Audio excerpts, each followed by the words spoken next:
So we're going to look at two new gas laws today, the combined gas law and Avogadro's law.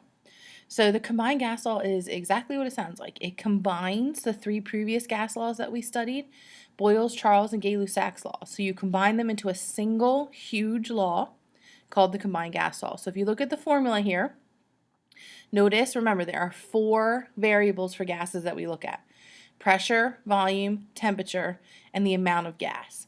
So for the combined gas law, the only thing that is constant is the amount of gas, the number of molecules. The pressure, volume, and temperature are all changing at once.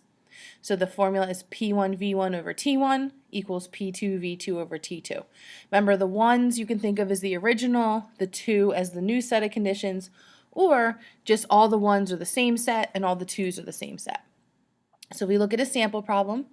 A gas at 110 kPa and 30 degrees Celsius fills a flexible container with an initial volume of 2 liters. Remember, putting things down as knowns on the left-hand side is really going to help you determine which formula you need.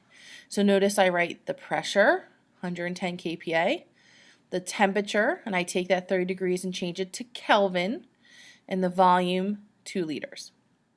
If the temperature is raised indicates a change to 80 degrees, and the pressure is increased, again a change, to 440 kPa, what is the new volume? So again, I take T2, change that to Kelvin, and then you're simply going to plug in. So the way that you're going to determine that you're using the combined gas law versus any other gas law is with these knowns. You have three variables. You have pressure, temperature, and volume all changing at the same time. So the only gas law that will work is the combined. Remember that to check your units, so pressure is good, temperature pretty much will always be good, and your volume is good as well.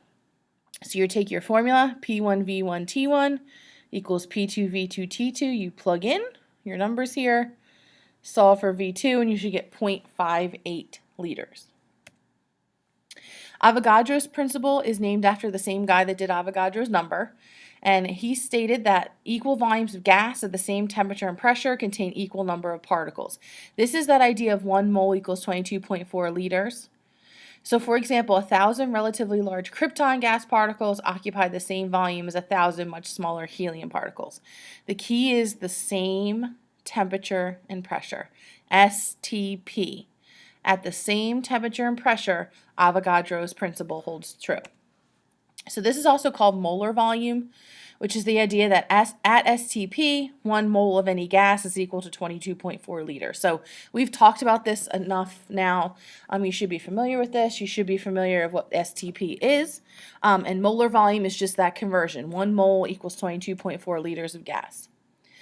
So another sample problem, calculate the volume that 0.881 moles of a gas at STP will occupy. The key to this problem is STP, standard temperature and pressure. When you see that, you can simply just do a conversion using the 1 mole equals 22.4 liters idea. So I start with what I'm given, 0.881 moles. Notice it doesn't matter what the gas is. Do my molar conversion, I get 19.73 liters.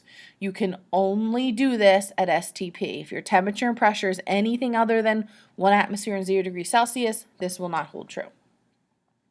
Next problem, calculate the volume that 2 grams of methane gas will occupy at STP.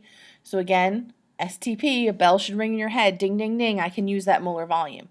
So this is basically a normal mole problem. So I'm starting with 2 kilograms of methane. I change that to grams here. Then I change it to moles of methane using the molar mass. And then the 22.4 liters equals 1 mole to get 2,791 liters.